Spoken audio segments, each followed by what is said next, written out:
Gates open, that up and racing. Celestial jumps for your lead, moving up Mesmerize. Doomstead is on the outside, then comes Blitzkrieg running by the rail. Batang Aplaya. Back to the leader, Mesmerize in command. Joining in on the outside is Doomstead. Reality Show also moving up. Then comes entry number 9, Blitzkrieg. Running by the rail, Batang Aplaya. And on the outside moving up is Dancing Slew. Yes, we can. Chuchinelli also in there as they turn towards the last 450. Two runners are fighting it out for the lead. Mesmerized running by the rail. Doomstead throwing a challenge on the outside.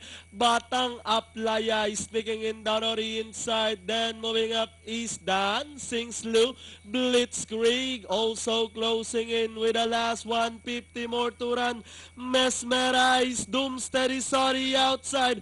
Mesmerize, Doomstead on the outside now doing the better over Mesmerize. And finally, Doomstead, Mesmerize reality show reporter. Then comes number 9, Blitzkrieg for your Pentapecta.